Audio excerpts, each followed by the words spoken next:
Joining the podcast is Samford quarterback and 2024 NFL draft prospect Michael Hiers. Michael, what's going on, man? How are you? I'm doing good, man. I appreciate you having me on the show.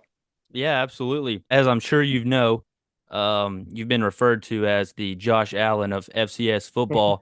Do you see any similarities between the two of you?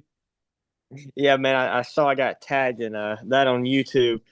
Man, to be honest with you, I thought that was always pretty funny. I don't necessarily see the comparison completely. He's more of a, I mean, he's got so much athletic ability, but he's more of a just makes these huge plays, but sometimes it costs him. Um, I haven't always, I don't necessarily compare myself to him, but I do really enjoy watching him. He's an unbelievable player, so I'll take that as a compliment. Well, But I also really enjoy watching like Joe Burrow and just kind of how he handles himself during the game and just kind of his playing style.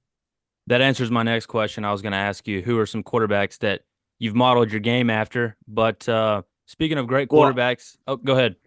yeah, well, I was gonna say, Burrow, someone I really like watching, but someone like on a lower scale, besides your top, because everyone always says, the best quarterbacks in the league.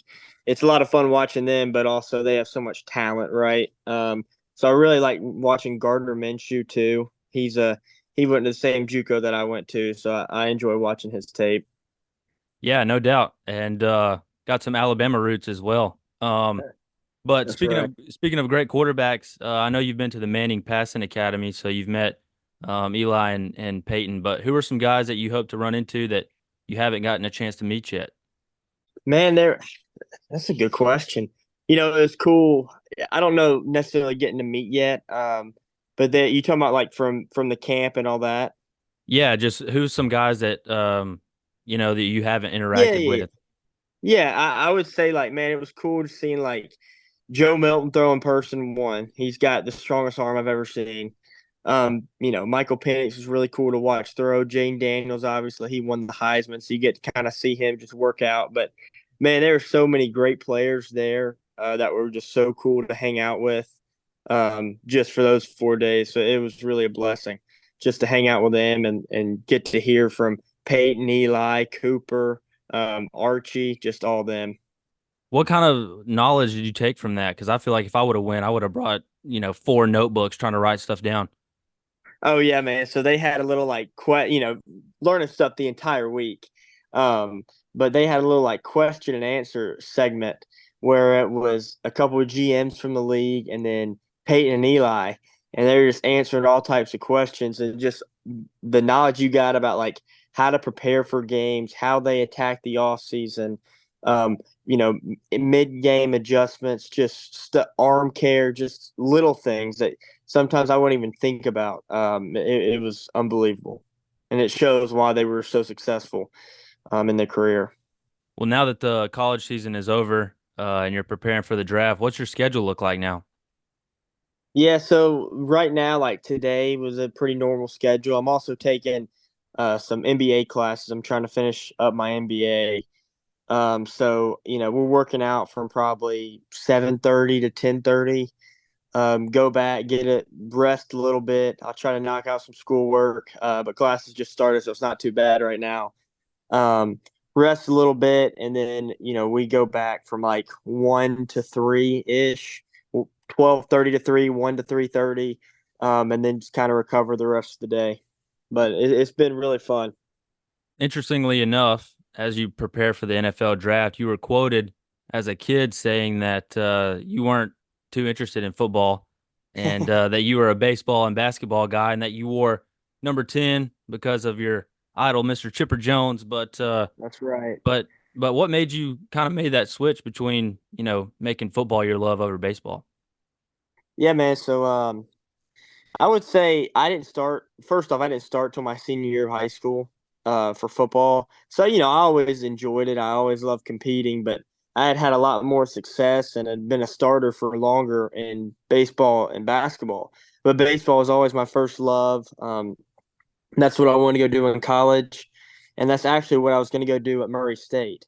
So we had a great senior season. We went 14-1, lost in the last minute of the state championship, just falling short of going 15-0. and then I got an offer from Murray State about 4 or 5 days before signing day.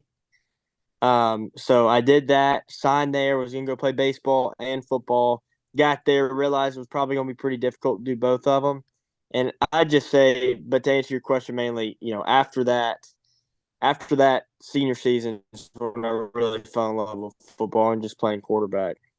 Well, that's interesting because unless I'm wrong, researching you and stuff, it seemed like you had a lot more opportunity college-wise offers and stuff in baseball. Yeah, I did.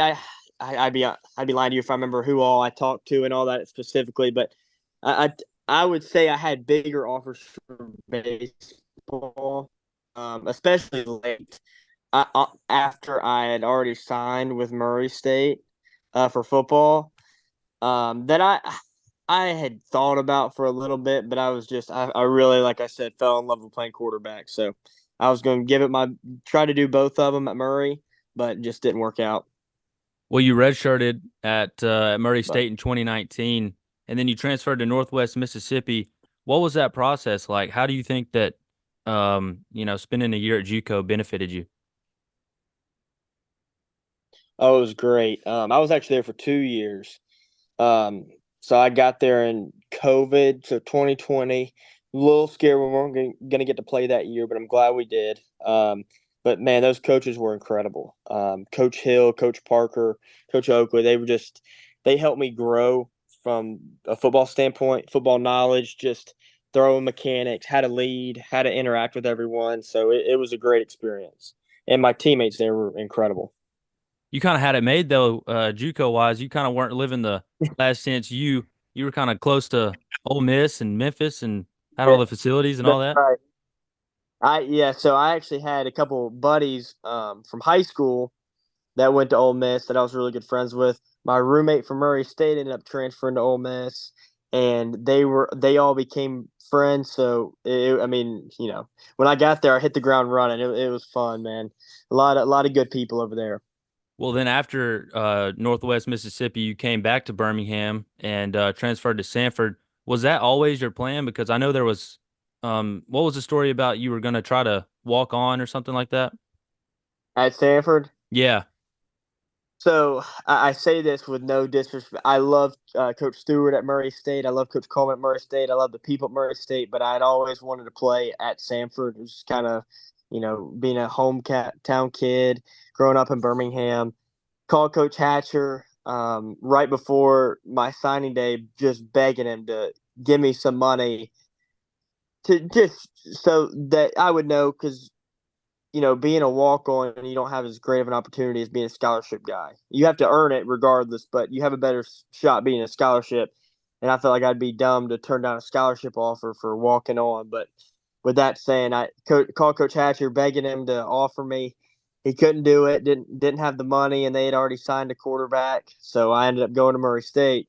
But when I got to JUCO, I was talking to some bigger schools, but when Sanford offered, I couldn't turn it down.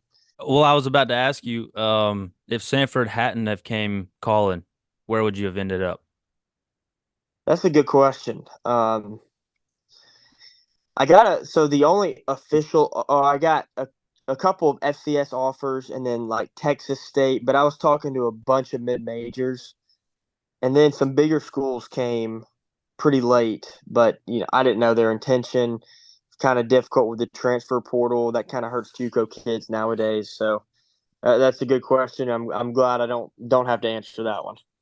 Well, as you prepare for your next chapter, um, and talking about college, you finished your college career in the top 10 in the FCS for passing yards, passing touchdowns, and completion percentage. Looking back on your college career, man, what stands out to you the most? What are you going to miss? Man, obviously you gonna miss the games and just playing, but most of all, just I had such great teammates everywhere I went. You just like right now, I don't necessarily miss the work. You don't miss working out at 5 o'clock in the morning, but you miss hanging out with your teammates in the locker room, going to hang out with your coaches, and just that camaraderie and brotherhood that you get with being on a team, especially I was very fortunate to be on some really good teams, just with some really good people, and so I'll miss that the most. I think we mentioned it earlier talking about being prepared for the interview part of the draft and everything. I've always been interested to know, how do you prepare?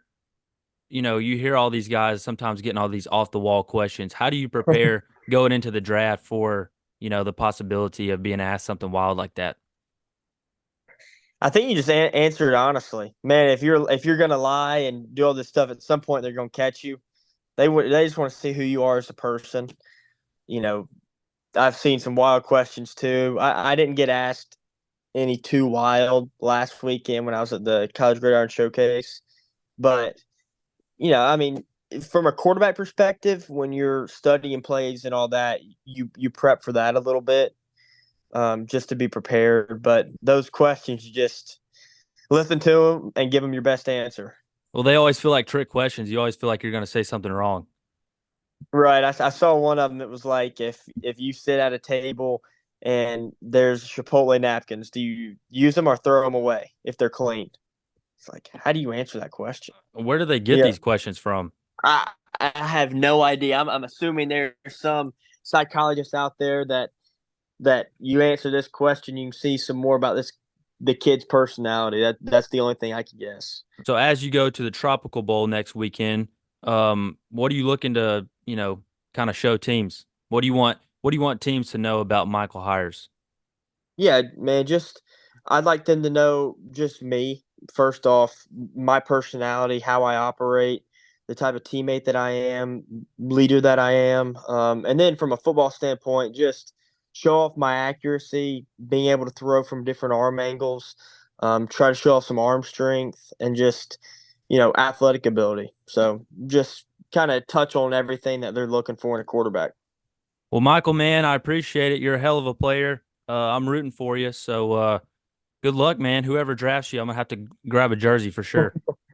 I appreciate it, man. Hopefully that happens. That'd be a dream come true. But I really appreciate having me on the podcast, man. It's been a blast.